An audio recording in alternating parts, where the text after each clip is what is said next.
Bem, amores, vamos prosseguir com o nosso ciclo de conversa sobre a República Velha, ou a Primeira República no Brasil. Então, nós vamos começar a fechar esse assunto, analisando a crise, a partir desse episódio, a crise que levou ao fim da República Velha. Então, nós vamos analisar os fatores, os acontecimentos, vamos conversar sobre eles, que foram determinantes para provocar o fim da Primeira República aqui no Brasil. Então, nós vamos dividir esses fatores, esses acontecimentos, em 2 episódios. No episódio de hoje, nós vamos enfocar um desses fatores que foram assim determinantes, cruciais para a crise que levou ao fim da República Oligárquica. Esse acontecimento, esse fator foi exatamente o chamado movimento tenentista, ou o tenentismo, ou os movimentos tenentistas, porque foram, na verdade, 4 revoltas tenentistas, 4 movimentos tenentistas. 3 delas que foram derrotadas e uma apenas que saiu vitoriosa, que foi exatamente a revolução que derrubou a República Velha, que foi a Revolução de 1930, liderada por Getúlio Vargas, mas que teve a participação atuante dos tenentes, por isso também é considerado um movimento tenentista. Então, nós vamos analisar a partir de agora exatamente o que foi esse movimento que a gente conhece como o tenentismo. Então, de forma bem simplista, nós podemos conceituar o tenentismo como sendo um movimento de jovens oficiais, da jovem oficialidade do Exército Brasileiro, que se posicionava politicamente contra o governo das oligarquias. Então, essa postura política desses jovens tenentes já vinha se manifestando desde, a gente já falou sobre isso em episódios anteriores, desde o governo de Hermes da Fonseca, da chamada política das salvações, que era colocada em prática por esses tenentes que tentavam derrubar as oligarquias dos estados. Né? Então, a gente viu isso acontecer em vários locais, inclusive no Ceará, que acabou provocando a chamada revolta do Juazeiro, que a gente viu no episódio anterior, nos episódios anteriores. Então, esse movimento, essa postura política dos tenentes, ela se caracterizava exatamente por serem contra a estrutura política das oligarquias nos estados. Então, o movimento tenentista, a gente pode apresentar que ele tinha algumas características bem específicas, bem básicas mesmo. Obviamente, é um movimento militarista, né? É um movimento que tinha profunda influência daquela filosofia positivista. Então, lá do Augusto Comte, lá a filosofia que norteou, né, que direcionou o movimento da proclamação da República, tinha uma grande influência, né, uma grande aceitação na classe militar, e isso era muito, muito presente entre os jovens oficiais.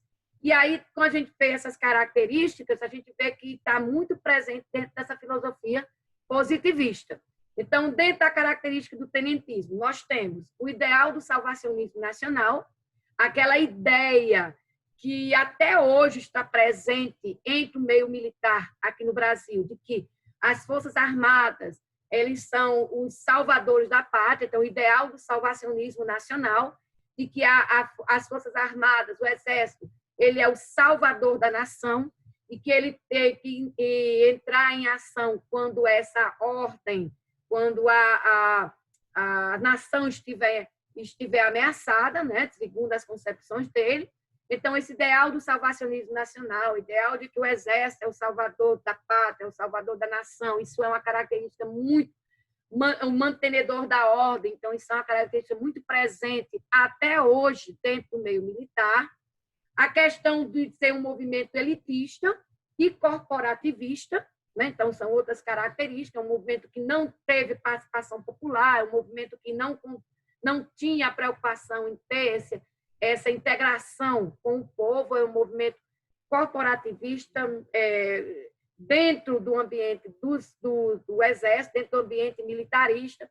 É um movimento, portanto, elitista, né? Exatamente dentro daquele âmbito militar. Tinha uma característica também de um profundo nacionalismo. Então, o nacionalismo, a defesa da nação, a defesa da pátria, era outra característica desse movimento. eram favoráveis à centralização do Estado, ou seja, era favorável a que o poder estivesse totalmente na mão do executivo, né? Então, a centralização do poder na mão do presidente do executivo, e tinha, obviamente, um caráter autoritário, o autoritarismo, e um caráter violento. Achava que podia se resolver tudo através da força, né? Através da intervenção militar e tudo mais. Então, são características do movimento tenentista que, se a gente for analisar, a gente encontra muitas dessas características presentes ainda na mentalidade dos militares aqui no Brasil, principalmente no Exército, entre os militares do Exército brasileiro. Ainda tem muito essas características ainda estão muito presentes dentro da mentalidade militar aqui no Brasil até hoje. Esses movimentos tenentistas, nós tivemos 3 movimentos tenentistas na década de 20 e tivemos o 4º movimento, que aconteceu em 1930, que foi exatamente o único que saiu vitorioso. Então, nós tivemos aí a Revolta do Forte de Copacabana, no Rio de Janeiro, em 1922, a Revolução Paulista, em São Paulo, em 1924, e a famosa Coluna Prestes, nós vamos falar sobre ela, que aconteceu a partir de 1925, durante todo o ano de 1926 até 1927. Então, nós temos aí, na década de 20, foi caracterizada aqui no Brasil pela eclosão desses movimentos chamados de movimentos tenentistas. Todos esses movimentos foram derrotados, há de se dizer, todos eles acabaram sendo derrotados, e o único que realmente saiu vitorioso foi o movimento conhecido como a Revolução de 1930, que foi a revolução que derrubou efetivamente a República Velha, liderada por Getúlio Vargas, mas com o apoio militar dos tenentes, por isso é considerado um movimento totalmente tenentista, um movimento que teve o braço armado dessa revolução por exatamente o braço dos tenentes. Então, o movimento também é, por isso, considerado tenentista, o único que saiu vitorioso. Mas esse nós vamos falar especificamente nos episódios mais para frente, ok? Nós vamos enfocar exatamente os movimentos da década de 20, da década de 1920, que foi a Revolta do Forte de Copacabana, a Revolução Paulista de 24 e a Coluna Prestes. Então, vamos falar um pouco sobre o primeiro desses movimentos, primeiro dessas rebeliões tenentistas, que aconteceu no Rio de Janeiro em 1922. Esse movimento ele vai acontecer no final do governo de Epitácio Pessoa, durante o período da campanha eleitoral, durante o período da campanha sucessória, foi consequência, inclusive, direta dessa campanha eleitoral, desse problema sucessório. A revolta do Forte de Copacabana, que foi essa revolta dos tenentes militares que se refugiaram e se rebelaram no Forte de Copacabana, no Rio de Janeiro, foi um movimento que surgiu a partir de consequências da campanha eleitoral de 1922 e elegeu o sucessor de Epitácio Pessoa. Então, nessa campanha eleitoral, haviam 2 candidatos, o candidato da política do café com leite, que era apoiado foi indicado por Minas e São Paulo apoiou, né, já que Epitácio Pessoa tinha sido indicado por São Paulo com apoio de Minas. Então, na velha estrutura, né, da política do café com leite, foi a vez de Minas indicou o mineiro Arthur Bernardes. São Paulo apoiou, né, a partir de Epitácio Pessoa, apoiou a candidatura de Arthur Bernardes, e os tenentes, os políticos anti-oligárquicos, fizeram uma chapa de oposição, liderado por Nilo Peçanha, que já tinha sido presidente, na verdade, era o vice-presidente de Afonso Pena, que chegou a governar em 1909 1910, né, porque Afonso Pena morreu, a gente viu isso em episódios anteriores, e Nilo Peçanha, o mulato Nilo Peçanha, né, porque foi o primeiro presidente do Brasil mulato mesmo, tanto que ele era chamado de moleque, né, era de uma forma pejorativa, e ele se candidatou como chapa de oposição a Arthur Bernardes. E a candidatura de Nilo Peçanha tinha o apoio dos tenentes, tinha um apoio exatamente desses militares anti-oligárquicos, né, e dessas pessoas que se posicionavam também civis que se posicionavam contra o domínio das oligarquias. Arthur Bernardes era um mineiro, era chamado de Seu Mé, porque tinha cara de carneiro, tinha cara de bode, e também era chamado de Rolinha, porque tinha a cabeça quase calva, também era chamado de Rolinha. Ele tinha muitos apelidos, né? Era chamado de Tarado de Viçosa, presidente de Clevelândia. Então, ele foi um dos presidentes mais odiados da República Velha, foi Arthur Bernardes. É óbvio que a campanha tornou-se acirrada por conta desse apoio dos tenentes à candidatura de Nilo Peçanha, e aí um fato vai tornar essa campanha muito mais, vamos dizer assim, muito mais violenta e que vai acabar gerando a revolta, a rebelião do Forte de Copacabana. Foi o famoso caso das cartas falsas atribuídas a Arthur Bernardes. Esse caso das cartas falsas foi um caso típico de fake news da campanha eleitoral da época. Você vê que isso aí de fake news em campanha eleitoral não é de hoje, isso já existia há muito tempo. Foi essas cartas que foram falsificadas, falsificaram a assinatura de Arthur Bernardes, não foi ele que escreveu essa carta, obviamente. Tiveram a sua assinatura foi falsificada, e nessas cartas que foram publicadas pelos jornais da época, nessas cartas era de um conteúdo ofensivo ao Exército, principalmente, uma carta de uma forma bem pesada, assim, uma forma bem chula mesmo, assim, bem grosseira, que não era característica de Arthur Bernardes. Arthur Bernardes era muito na dele, e essas cartas foram publicadas e causaram assim um problema com as Forças Armadas da época. Então, nessas cartas, foram 2 cartas que foram publicadas pelo jornal, que atribuídas aí, assinadas por Arthur Bernardes, mas eram assinaturas falsas. Então, nessas cartas, o que era direcionada ao ministro da Marinha da época, a pessoa, né, que falsificou, como Arthur Bernardes, se dirigia ao ministro chamando o Hermes da Fonseca, que era o presidente do Clube Militar, né, de sargentão, xingava de vários nomes, chamavam o exército, os militares, os tenentes de canalha, né? Então, tinha toda um caráter pejorativo em relação aos militares. O objetivo dessas cartas falsas era exatamente colocar os militares contra o Arthur Bernardes para pressionar a renúncia dele, que ele renunciasse à sua candidatura. Então, foi uma jogada aí dos tenentes que apoiavam Nilo Peçanha. Obviamente, isso teve consequências, né? E acabou gerando o fato da prisão do Marechal Hermes da Fonseca, o fechamento do Clube Militar. Então, o Hermes da Fonseca, que era o presidente do Clube Militar, começou a incentivar a desobediência dos militares, né, ao presidente Epitácio Pessoa e aos governadores, né, os presidentes de Estado da época.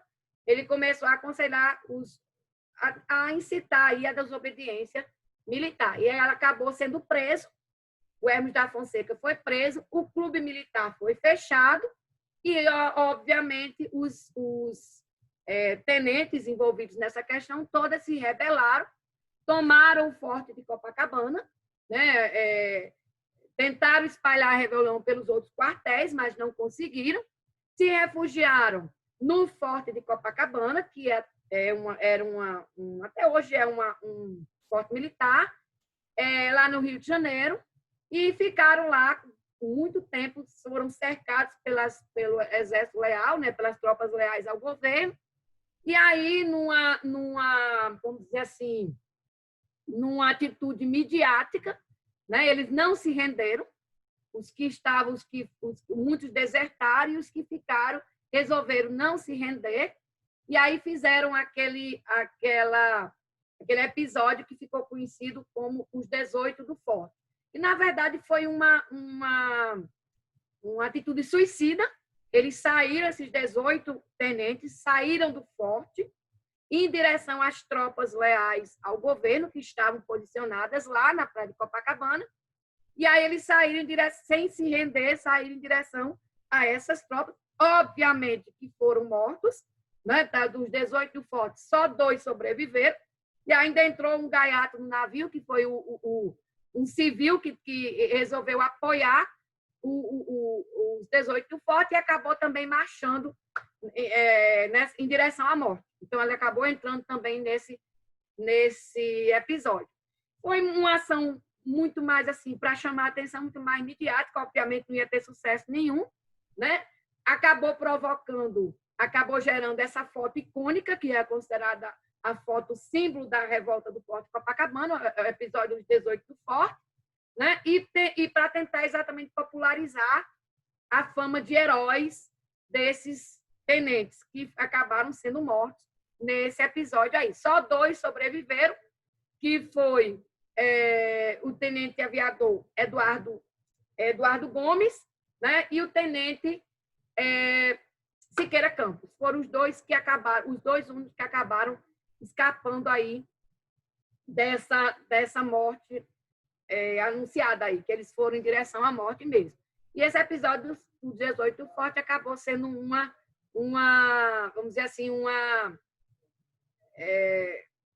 gerando essa foto icônica aí, uma ação midiática, né, que acabou popularizando e divulgando esse movimento tenentista. Os que conseguiram sobreviver acabaram indo para São Paulo. Lá em São Paulo, estourou um movimento contra o governo de Arthur Bernardes, que isso aí aconteceu 2 anos depois, que foi em 1924. A Revolução Paulista de 1924, ela é considerada uma espécie de continuação do movimento tenentista após a derrota do Forte de Copacabana, da Revolta do Forte. Muitos dos participantes da Revolução Paulista foram os que escaparam lá da Revolta do Forte de Copacabana, que foram para São Paulo. O líder desse movimento lá em São Paulo foi um tenente chamado Isidoro Dias Lopes, que acabou derrubando o governo de São Paulo e tomando o poder lá na cidade de São Paulo, derrubando o presidente do Estado e tomando o poder. O objetivo da Revolução Paulista foi exatamente exigir a renúncia imediata do presidente Arthur Bernardes. Há de se dizer, também de se lembrar, que o Arthur Bernardes ele foi um dos piores presidentes da Primeira República. Ele governou desde o primeiro momento em que ele colocou os pés na presidência, lá no Palácio Catete, no Rio de Janeiro. Ele governou em constante estado de sítio. Ou seja, o estado de sítio, eu já disse, é aquele dispositivo que dá amplos poderes ao presidente e em detrimento das garantias individuais do cidadão. Com o objetivo de manter a ordem, o presidente pode fazer simplesmente tudo. Então, prender, invadir residência, sem mandato, tudo mais. Então, ele governou, todo o governo dele foi em constante estado de sítio por conta dessas rebeliões tenentistas. Uma das características do Arthur Bernardes, que era adepto de Floriano, era um florianista, ele era adepto da questão da violência política, para manter a ordem a qualquer custo. Então, o governo dele foi caracterizado por prisões, por censura, por tortura, morte de opositores. Ele chegou, inclusive, a criar um campo de concentração lá na fronteira com o Amapá, lá na floresta amazônica, lá na fronteira, lá no fim do mundo. Era chamado de Clevelândia. E aí, esse presídio de Clevelândia, que na verdade era um verdadeiro campo de concentração, para lá eram enviados todos os opositores políticos de Arthur Bernardes. E, obviamente, dos quase 1.000 prisioneiros que chegou a ter o campo de Clevelândia, lá, o presídio de Clevelândia, no Amapá, quase a metade, ou mais da metade, na verdade, morreram não só em condições do presídio em si, das condições da prisão em si, mas por questão de doenças, de maus tratos, de fome e tudo mais. Então, ele era conhecido, inclusive, como o Arthur Bernardes, como presidente de Clevelândia, por conta dessa prisão, desse campo de concentração que ele fez, essa prisão política que ele fez aqui no Brasil. Então, o governo dele era um absurdo. Então, era a oposição ao governo dele era praticamente de quase todo o país. Ele manteve-se no poder a partir exatamente da força policial, a partir das prisões, né? Para você ter uma ideia, para vocês terem uma ideia, na campanha, dois compositores fizeram uma marchinha contra a candidatura de Arthur Bernardes. A marchinha era chamada Seu Mé, porque ele tinha apelido, ele tinha cara de carneiro, então era conhecido como Seu Mé. E aí, depois que ele foi eleito, ele mandou prender os dois sambistas, os dois compositores, por conta dessa marchinha que foi feita na época da campanha. Daí você vê o caráter autoritário de Arthur Bernardes. Então, essa Revolução Paulista de 24, ela exigia a renúncia imediata do presidente Arthur Bernardes. Obviamente que houve uma reação de Arthur Bernardes muito intensa contra esse movimento. Houve intensos conflitos na cidade de São Paulo. São Paulo virou um campo de guerra, a cidade em si virou um campo de guerra, com barricadas. O Isidoro Dias Lopes, ele tomou o poder, tomou o poder do Estado, né? Se tornou presidente do Estado, e a cidade passou a ser atacada, duramente reprimida pelas tropas federais que vinham do Rio de Janeiro, inclusive utilizando bombardeios aéreos contra a capital paulista. Então, a cidade virou um pandemônio, um campo, não só a cidade, como o estado do interior também, mas São Paulo, principalmente, virou um pandemônio em 1924, por conta dessa Revolução Paulista. Nesse período da Revolução Paulista, 24, teve um episódio que foi, se é que se pode considerar até cômico, que foi uma tentativa na época, tenente aviador Eduardo Gomes, aquele que tinha sobrevivido, foi um dos únicos que sobreviveram à revolta do Forte Copacabana. Ele era tenente aviador, então ele pegou um teco-teco, um avião pequeno, colocou bomba no avião para bombardear o Palácio do Catete. Então, obviamente, que ele não conseguiu nem chegar nem perto, acabou caindo ali na divisa entre São Paulo e Rio de Janeiro. O avião acabou caindo, ele não morreu na queda, mas acabou sendo preso, sendo levado para o presídio da Trindade. Esse Eduardo Gomes, ele vai ser futuramente ser considerado o patrono da aviação brasileira, ou seja, o patrono da Força Aérea Brasileira. Até hoje ele é considerado o patrono da Força Aérea Brasileira. Ele chegou ao cargo de brigadeiro, né? Chegou, inclusive, mais para frente, nós vamos falar isso, ele chegou a disputar, né, as eleições depois da deposição de Vargas, eleição de 1945, ele chegou a disputar, né? E aí vou contar até uma curiosidadezinha assim sobre o brigadeiro Eduardo Gomes. Quando ele se tornou brigadeiro, ele se tornou candidato. Você sabia que aquele docinho brigadeiro, ele foi chamado assim por conta do Eduardo Gomes? Pois é, na campanha, quando ele foi candidato, nas eleições de 1945, depois do período da era Vargas, que tiveram as eleições presidenciais, o Eduardo Gomes, que na época era brigadeiro, era considerado bonitão na época, e a campanha eleitoral, muitas mulheres faziam parte do comitê eleitoral do Eduardo Gomes.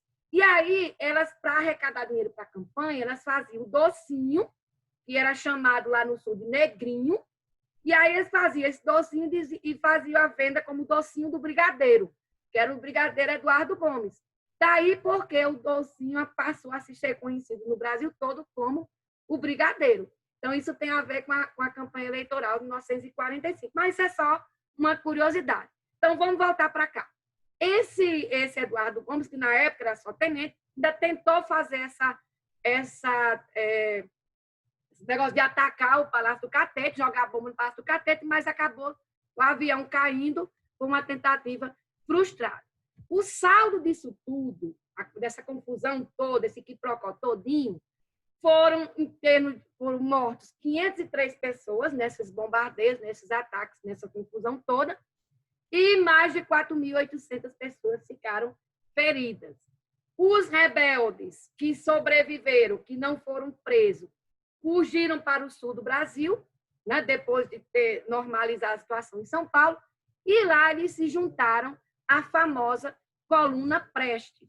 Então, essa Coluna Prestes, ela foi um movimento que não chegou a ser uma rebelião armada, como foi o Forte de Copacabana e a Revolução Paulista de 24, mas que acabou tendo uma influência muito grande dentro do movimento tenentista. Coluna, tem que se dizer, é o nome que se dá a uma tropa, né? É um termo militar, é o nome que se dá a uma tropa que segue por um território, né? Uma coluna militar, uma tropa militar. Então, ela é chamada de Coluna Prestes porque ela foi liderada pelo gaúcho Luiz Carlos Prestes, que era um tenente gaúcho que deu início a esse movimento. Daí chamou-se a Coluna Prestes. Luiz Carlos Prestes, ele vai ser uma figura, a partir de agora, a partir de 1926, muito presente na história política brasileira. Então, não só aqui no movimento tenentista, mas na era Vargas, quando ele se converte ao comunismo, e que aí ele vai liderar a Intentona Comunista de 1935, né? E futuramente também em outras fases da história do Brasil. Esse movimento é considerado por muitos historiadores como o momento máximo do tenentismo. A Coluna Prestes é considerada como o momento máximo do tenentismo. Qual era o objetivo principal dessa Coluna Prestes? Pelo menos o objetivo oficial. O objetivo dessa coluna era percorrer o interior do Brasil para tentar conscientizar as populações do interior do Brasil para se revoltar contra as oligarquias estaduais. Então, esse era o objetivo oficial. Óbvio que nem de perto esse objetivo foi atingido, e muitas das ações da Coluna Prestes, elas não contemplavam esse objetivo tão bonito que foi colocado aí, esse objetivo tão pomposo que foi colocado aí. Nós tivemos na Coluna Prestes cerca de 1.500 homens, na sua formação original, que saíram do sul do Brasil, liderados por Luiz Carlos Prestes, partiram lá do Paraná, atravessaram Mato Grosso, Goiás, Minas Gerais, todos os estados nordestinos, pelo interior do Brasil, o sertão do Brasil todinho, chegando a percorrer um total de 15.000 quilômetros até junho de 1927. Então, foi o percurso total da Coluna Prestes. Esse movimento, muitas vezes, na maior parte das vezes, ao invés da questão da conscientização, até mesmo para uma questão de sobrevivência, esses movimentos, eles praticavam atos violentos, roubavam, saqueavam, muitas vezes chegavam a praticar violência física contra a população local, como estupros e tudo mais, que acabou se tornando uma característica desse movimento. E a Coluna Prestes, ela começou a ser, ao invés de conscientizar, ela começou a se tornar um fator de pavor para as populações do interior do Brasil, né? Então, se diz, inclusive, só para dar um exemplo, que o padre Cícero teria dado a patente de capitão para o Lampião, para o Virgulino Ferreira da Silva, para o Lampião, exatamente para que ele se colocasse para perseguir a Coluna Prestes. Então, é um dos mitos, é uma das histórias que se conta em relação a isso. O fato é que a Coluna Prestes acabou se dispersando, depois de mais de um ano percorrendo o interior do Brasil, ela acabou se reduzindo, né, a um pouco menos, mais de 600 homens. Saiu do Brasil perseguida pelas autoridades. Eles acabaram saindo do Brasil, foram para a Bolívia, uma parte para a Bolívia, da parte do Paraguai, acabaram se dividindo, se dispersando. E os poucos alguns foram presos, outros a maior parte acabou morrendo nessa empreitada. O próprio Luiz Carlos Prestes, depois de um tempo preso, ele acabou depois se convertendo ao comunismo, passou um tempo lá na União Soviética, né, e depois ele retorna ao Brasil na década de 30 para colocar em prática a chamada Intentona Comunista de 1935. Mas isso é uma outra história. Esse movimento da Coluna Prestes, ele foi, vamos dizer assim, imortalizado na obra do escritor Jorge Amado.